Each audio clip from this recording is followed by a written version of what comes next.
The 2024 presidential race is shaping up. As we sit here in early September, the Hill reports Harris v. Trump polls. Harris has a 4% lead based upon 162 polls. If you're a Harris fan, that's great for the popular vote, but the number that matters is 270. What's behind these numbers? Let's find out.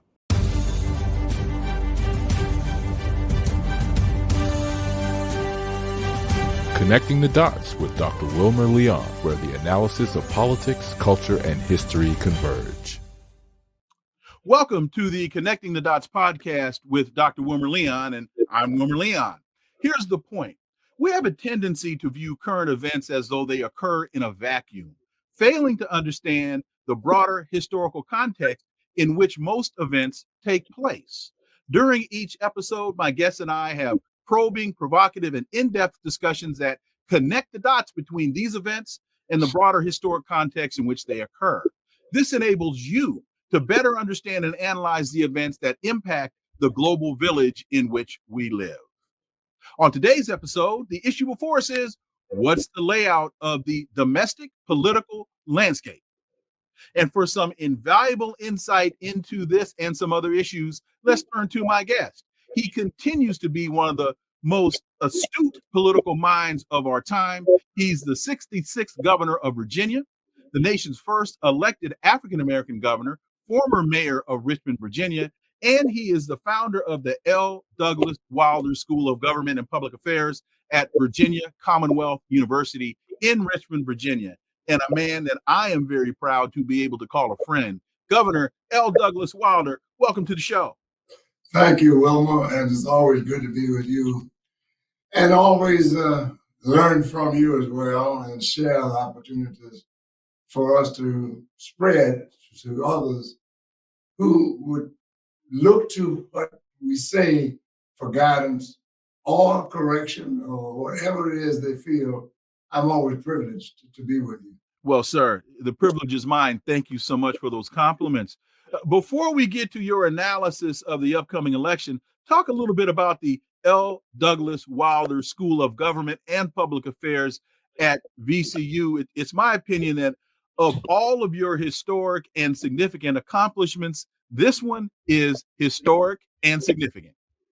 It is, and we have an excellent dean, Dean Susan B. Gooden, who understands the importance of what we call government and public affairs. They understand what government is. And as you and I discussed and have discussed on any numbers of occasions, that government which is closest to the people is that which most affects the people.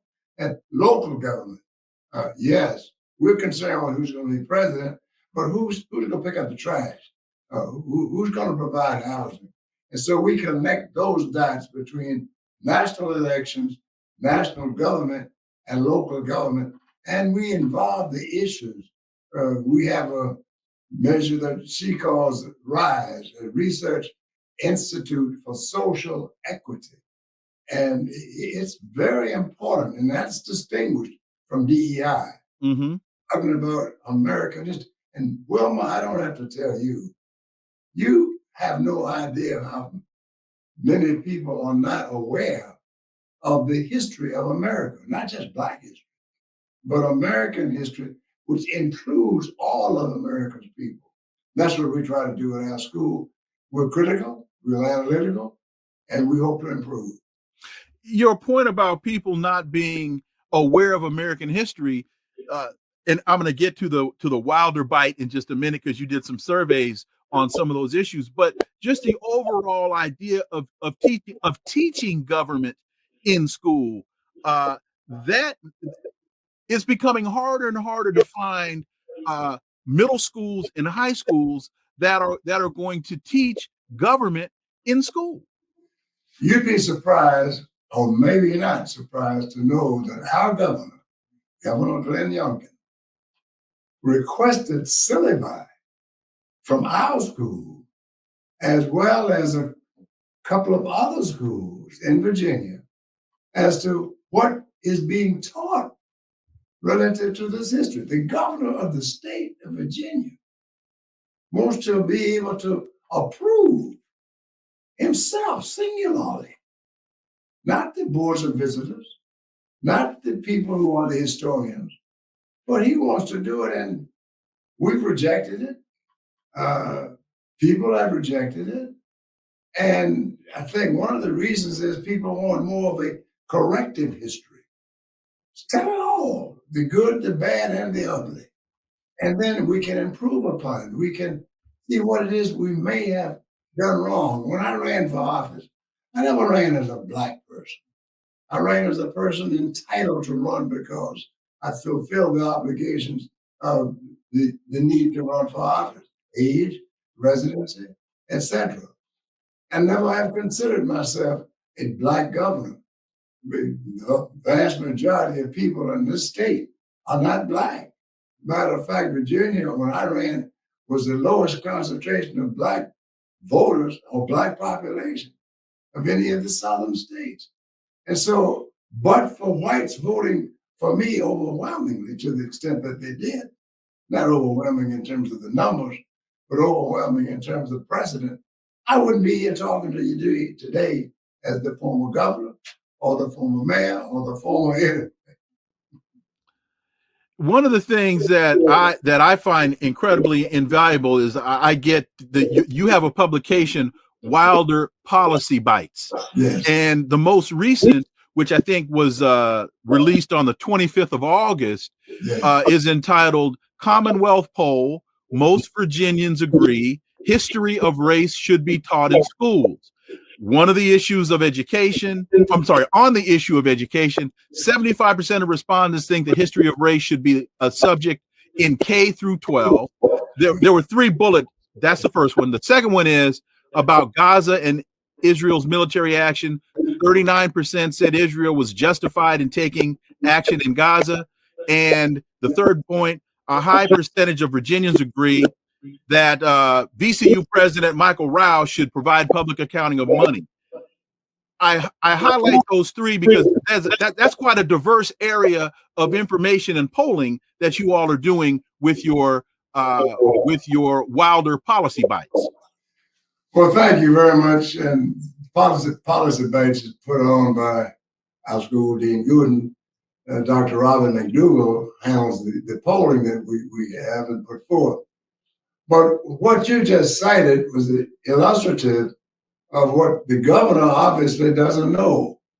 The people want the things that you just described. They want to know about education. They want to know about the history. They want to know about what should or should not be taught. They're not asking the governor to tell teachers what to teach. Let the teachers who are trained to do that instruct our youngsters to let them know who we are as a people. And so in Policy Bites, we also point out in our polling, when you see the numbers of people, we, as I said, are not a purple state, nor a blue state, nor a red state. We're a people state. And that's why I've always been a little weary of polls, because I'm wondering why no one ever called me. Right. I thought of a poll. And yet, involving now with Policy Bites and polling and knowing how fair that this poll is being conducted, listen to the people and they'll tell you what you might not want to hear, but they'll tell you the truth. I said, so now let's turn to the current landscape. And I said in the open that the Hill has reported that Harris now has a 4% lead based on 162 polls. And we understand polls are no more than just a snapshot in a moment of time. Yes. But I also said that if you're a Harris fan, that's a very encouraging number. But the number that matters is 270. So just give me, first of all, your overall thoughts of the political landscape as it stands before us right now.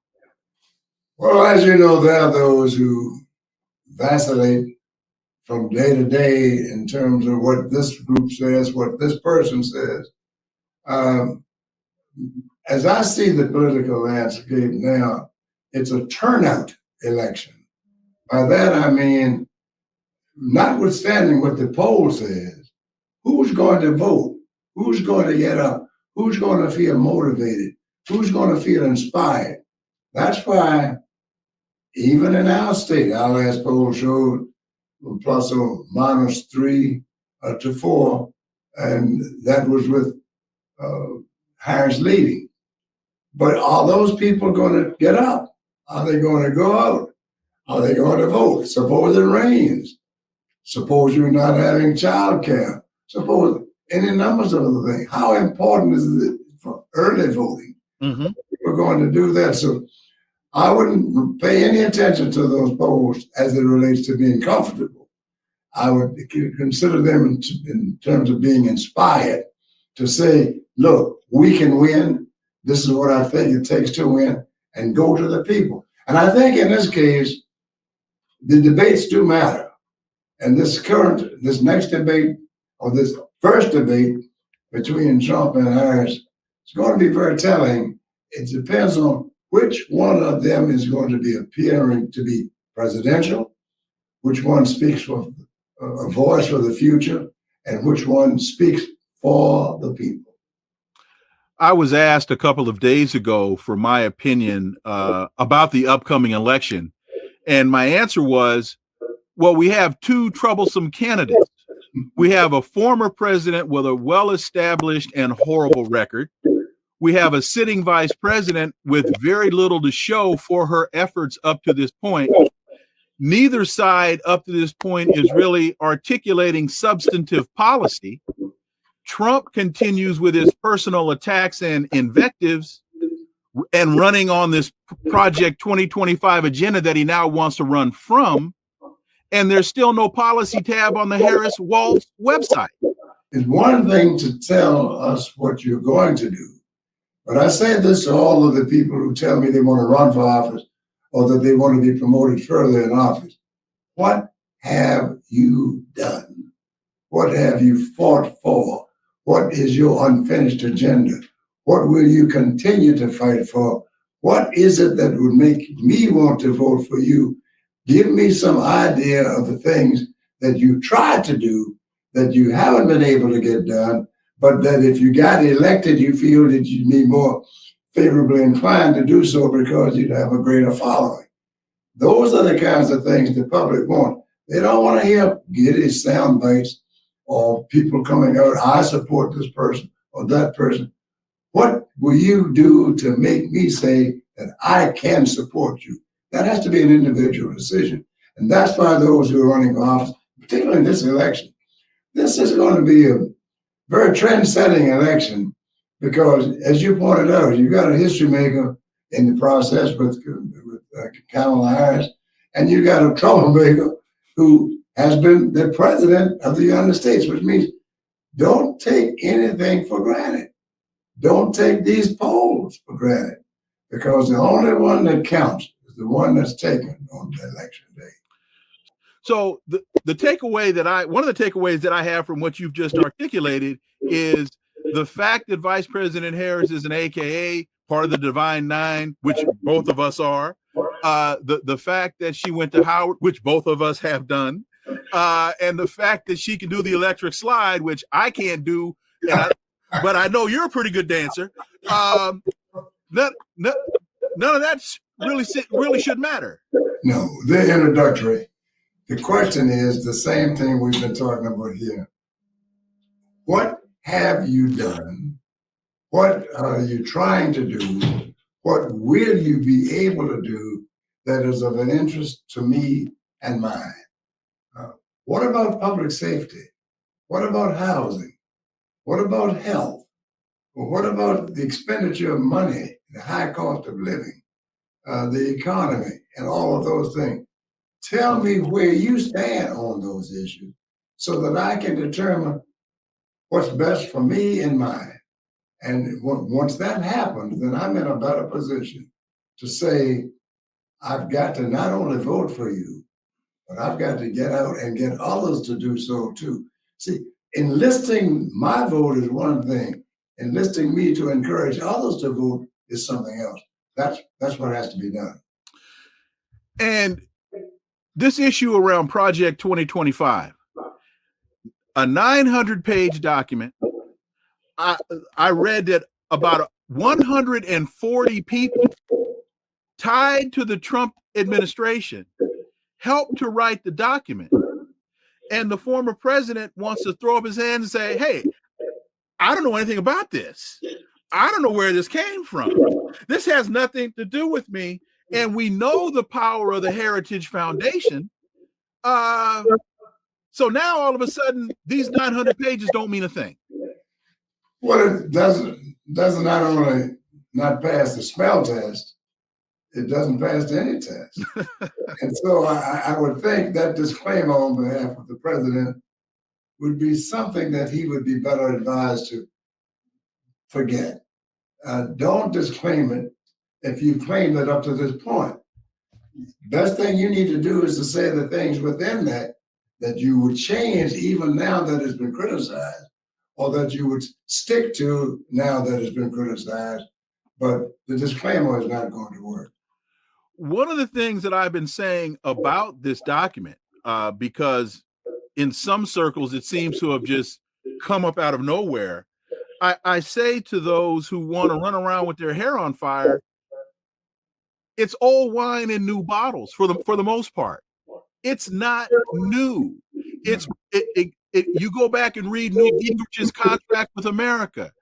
Go back and read Bill Clinton's Reinventing Government as We Know It. The Democrats have played a role in a lot of this, Yes, as the Republicans have. yes. So I don't say that to diminish the importance and how horrific the document is, but history is very important. And I think people need to understand the reality in which this document has come from. I agree with that, but I go back again to what I said earlier. People want plain talk. Mm-hmm. They're not interested in documents or treatises or platitudes or slogans. Plain talk. Mm-hmm. Tell me what you're going to do about immigration. What are you going to do about the high cost of living? What are you going to do about our economy? How threatening is the situation in Gaza and Israel as it relates to immigration, as it relates to what could happen to American interests in the Middle East? What is the status of America's continuing pouring money into the Ukraine when we don't see the results that we would like to see? These are not questions that need to be documented to death. They need to be answered simply. I wrote a piece a while ago called You're With Her, But Is She With You? And the point of the piece, and I say this very clearly in the piece, it has nothing to do with Kamala Harris and everything to do with us. What are we demanding of her? And up to this point, again, all I get is she's an AKA, she went to Howard, and she can do the electric slide. But we aren't demanding policy. And I've even had people tell me policy doesn't matter.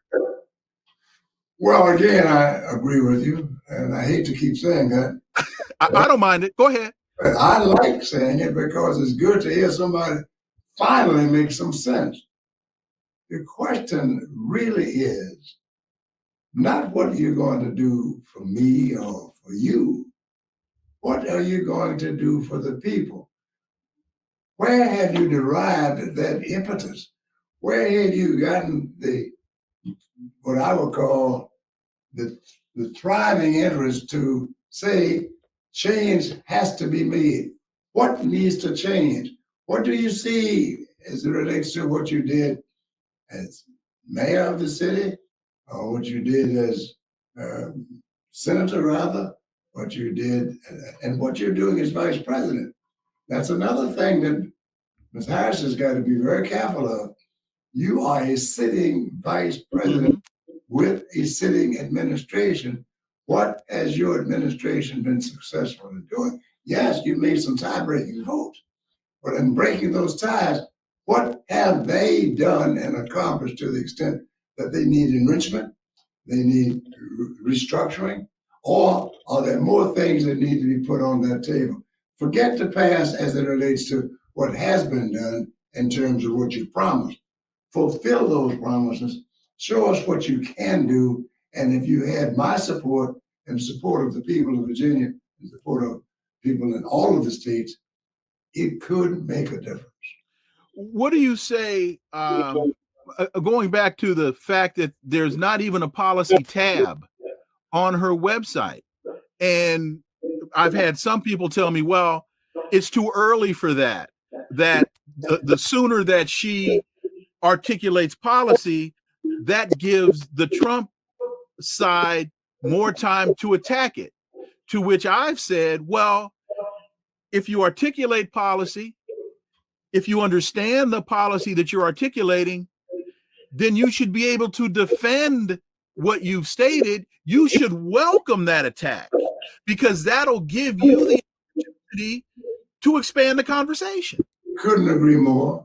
Couldn't agree more. Whenever I've taken a position as to an issue that I stand for, I'm prepared to defend it. If I've taken any one gun a month, we passed in my state, Mm-hmm. and I was told I was crazy. We couldn't get it passed. We got it passed. We reduced crime. We reduced this proliferation of handguns.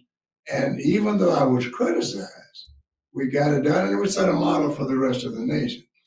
Those kinds of things, second chance, giving people who went to high school, didn't get their degrees, give them a chance to come back to high school, even though they might be 35, 40. Come back and get your degrees. Those are the kinds of things that people see that make a difference. And don't shroud issues in sound bites or highfalutin language. Make it simple, make it plain, make it understandable. And if it's not defensible, then you shouldn't put it on the table. And the sooner you put it on the table, they'll attack it. That's what you want. So you can defend it, and defend it to the extent that it's a counterattack. They'll have to keep defending. And in your defense of it, then you, if you're on your game, that enables you to expose them for what they, especially somebody like Donald Trump, who doesn't understand politics. Well, what it does further is to say, since you've attacked what I've said on this issue, what are you going to do? Where do you stand? Where have you stood?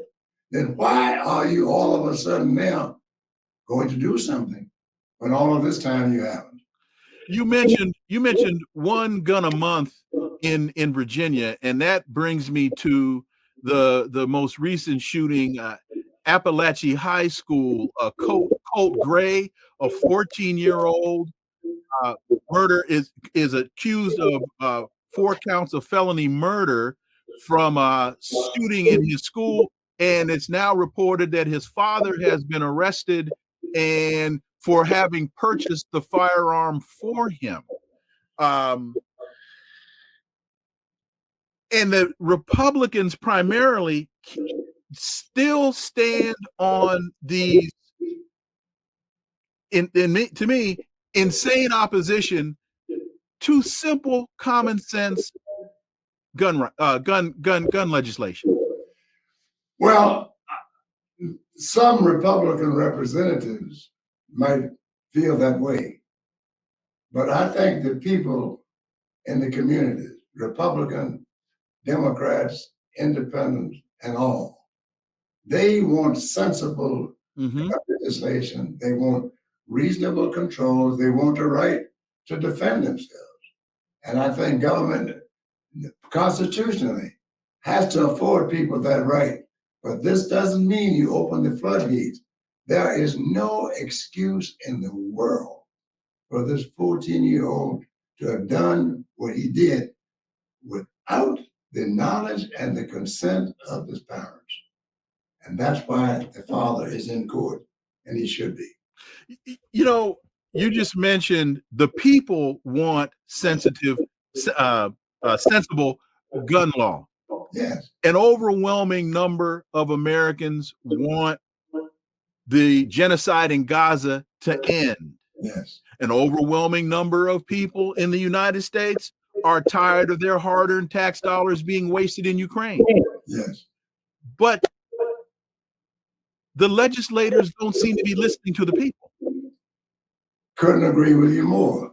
That's why it's very important for those people who are in office, and that's why Ms. Harris she has a difficult problem in dealing with that issue, because the president of the United States is her partner. She is his partner to that extent. So whatever is going on in Ukraine, whatever is going on there, look how we got out of Afghanistan. $85 billion worth of property we left it. We left Americans. We didn't do it right. Now, having said that, if you didn't do that right, then what makes people believe that you still have the expertise or the willingness to do what's right as it relates to those same issues in that part of the world? That's why Ms. Harris has got to step it up. It's difficult because she's inheriting a problem that has to be resolved. One of the issues, or one of the influences that many will say that she has, particularly as it relates to Gaza, is AIPAC. And AIPAC, there was an article in the New York Times, I was going to say it was around April, that said they were boasting about committing $100 million to influencing the outcome of the primary elections. They were going to invest money to ensure that what they deemed to be progressive Democrats that took anti-Israel policies or stances would not be reelected. Jamal Bowman fell victim to that, and Cori Bush fell victim to that. I didn't hear anybody from the CBC. I didn't hear anybody from the NAACP crying foul on the front end. Now they want to cry foul on the back end. And I say you can't compromise for political expediency on the front end and then try to claim moral high ground on the back end. Your thoughts, sir? I think you need to go where the problem is. Go to Israel. Look at the demonstrations that are taking place there. Look at what people are saying in Israel to Netanyahu. We don't like your policies. They must change. Now, it's very difficult for us to sit back in America and to say we're going to support this, that, or the other when the Prime Minister of Israel is saying, we don't care what you say. I'm going to do what I want to do, even with some of his cabinet officials. Sometimes more than just a handful of them. When you see the people in Tel Aviv, when you see them in Jerusalem, when they're saying we cannot continue along the path we've gone because this continuing unrest, this continuing war, this continuing lack of safety is something that we cannot abide. And so that has to be resolved in Israel. But to the extent that we support the lack of resolve, is not fathomable. And, that point about how much we are contributing to the effort, and then Netanyahu tells us that he's basically ignoring what's being said. My dad used to say, son, you can't ask me for my money and then ignore my advice. You can't, if you're going to take my money, you got to take my advice. And I just thought that just reminded me of something that my father would say to me all the time. Father's my man. There are a lot in the community that when we try to have a conversation about Kamala Harris and Donald Trump or Jill Stein in the Green Party or Dr. Cornel West, a lot of folks will say, well, if you don't vote for Kamala Harris, that's a vote for Donald Trump. I wrote a piece a while ago, The Dangers of Binary Thinking in the African American Community, that we've got to just start to broaden our analysis and broaden our perspective. What do you say to those who will say, A, don't challenge her now because all you're doing is opening up the opportunity for a Donald Trump victory, and to those who say, oh, well, if you don't vote for her, or if you're challenging her, then you're obviously for Donald Trump? Well, I've always looked at it as I've tried to describe today. I vote for issues. Mm-hmm. I vote for who's the best on this, who's the best on that, Mm-hmm. who's the best on public safety, who's the best on housing. Tell me not what you're going to do. Tell me what you have done. What have you tried to do? If you failed, why did you fail? What did you need more support for? You cited the losses of some of the people who've articulated certain issues. And yet, by the same token, when they were articulating those issues, that sometimes they were considered popular and they were victorious. They were leading the pack. But the pack sometimes turns, and that's what we see on a regular basis in politics. So it's not a surprise, but you can never lose if you stay with the people. Listen to them. It's a continuing thing. You don't listen today at election time and then not again until re-election time. Listen and respond on a regular basis. Well, we seem to have lost an understanding of the idea of elected representative. That seems now that people don't seem to understand what the word representative means. Yes, they do. In too many cases, it means represent yourself. And that's what they are doing in too many cases. I cite the example in Virginia, particularly when I ran for the state Senate. The salary was $1,500 a year. We had no office. We didn't have a secretary. And we got, I think, $50 a year for stationery. That's changed. Now you can, in the representatives themselves, they can raise millions of dollars for their campaigns and put millions of dollars in their own pockets through artifice, through indirect means, but all legal. And so many people run for office for that reason, to become further bettered or enriched personally and lacking the concern for the people. That's why I keep going back to it. I know it's like an old song. Listen to the people are ahead of leaders, mm-hmm. because they know where the rubber hits the road. They know where it doesn't hit the road. The rising cost of healthcare, the tremendous amount of money that's wasted in drug research, the amount of time it takes for the proper government agencies to approve drugs, and it's huge, it's big, it's money, and we're finding that out. And so when you start saying Medicare for all, you're talking about a whole bunch of money, and some people who will benefit from it, and it might not just be the people. It'll be some of those others who can say, I got your Medicare in my pocket. To your point, you in talking about the people, I think it was a French politician, Ledru Rollin, Alexandre Ledru Rollin, who said, there go the people, I must follow them, for I am their leader. Yes.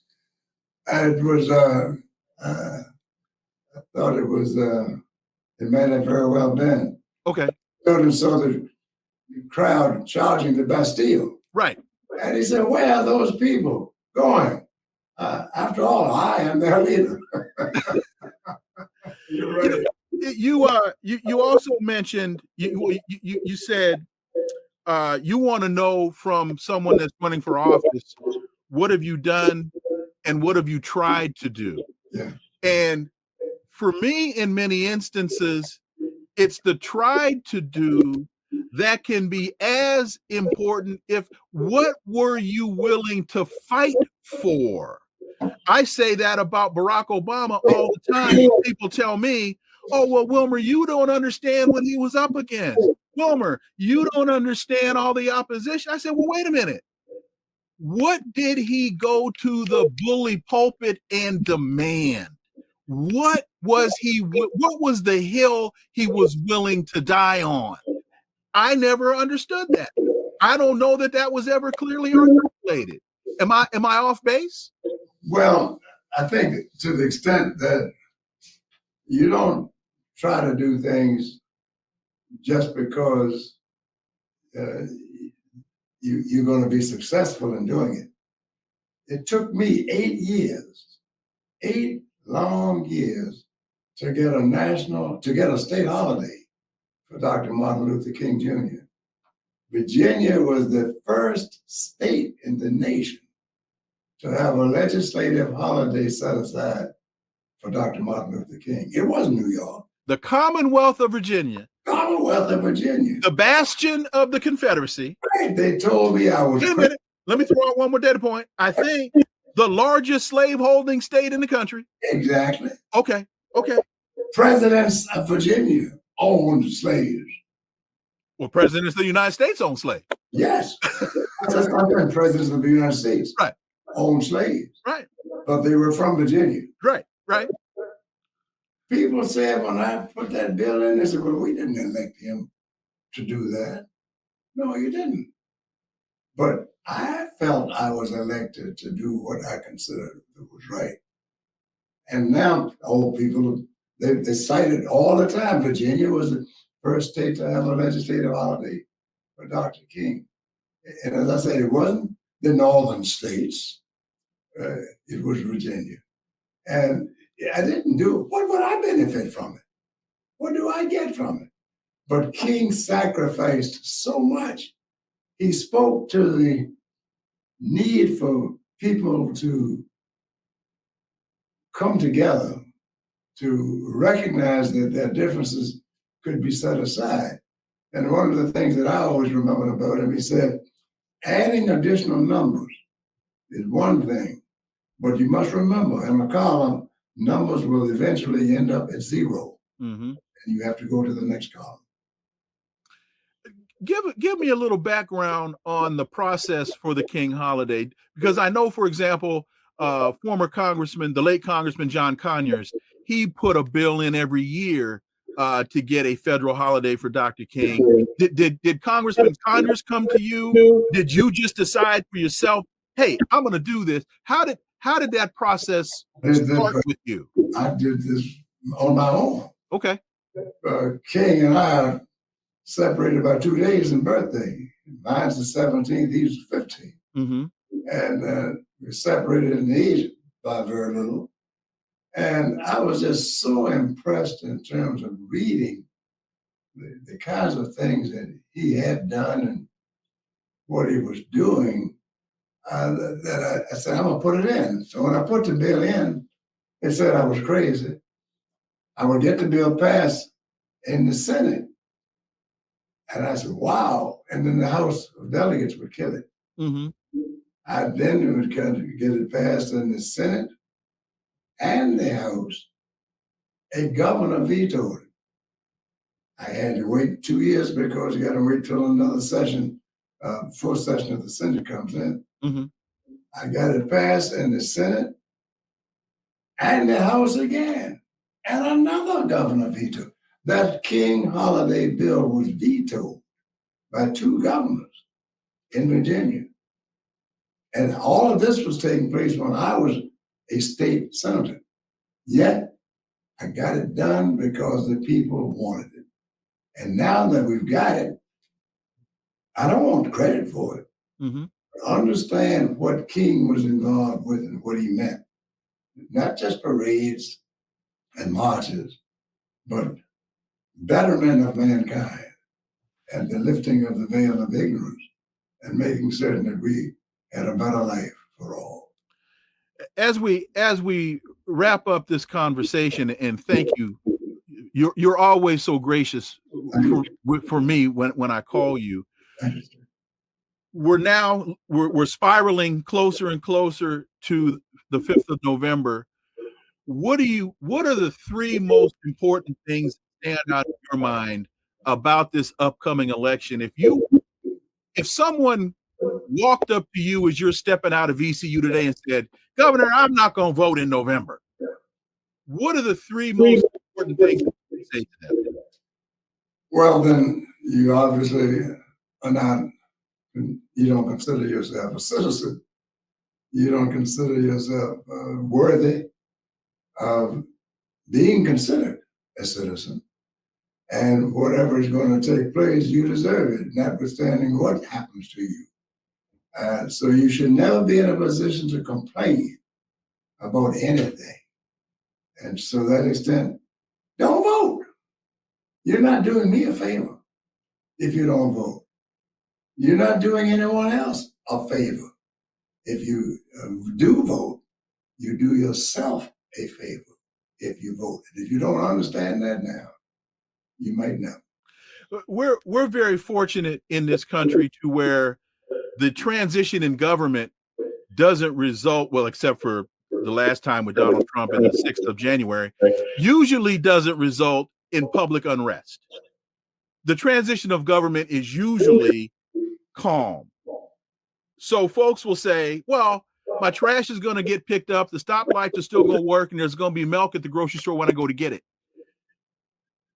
So there are those who say, it doesn't matter, it doesn't impact my daily life. And this is the last question. Your response to that mindset? You just described the three reasons why you should vote. How does your trash get picked up? People have to make a decision and to put all this in place to pick your trash up. Food in the grocery store, how does it get there? Somebody has to decide that the store can be located there and zoned there for you to get it by. And the other thing you spoke of, the third one, the same thing. Local government is that which is closest to the people. National government is that which forms and shapes the local government. But if you don't vote, you hurt yourself. Well, with that being said, sir, Governor L. Douglas Wilder, thank you again. You're always so gracious. I greatly, greatly appreciate your joining the show today. Wilmer, I'm always glad to be with you and count you as my friend. Thank you, sir. Thank you. Folks, thank you all so much for listening to the Connecting the Dots podcast with me, Dr. Wilmer Leon. Stay tuned for new episodes every week. Also, please follow and subscribe, leave a review, share the show. Follow us on social media. You'll find all the links below in the show description. Remember, folks, this is where the analysis of politics, culture, and history converge. Talk without analysis is just chatter, and we don't chatter on Connecting the Dots. See you again next time. Until then, I'm Dr. Wilmer Leon. Have a great one. Peace. I'm out.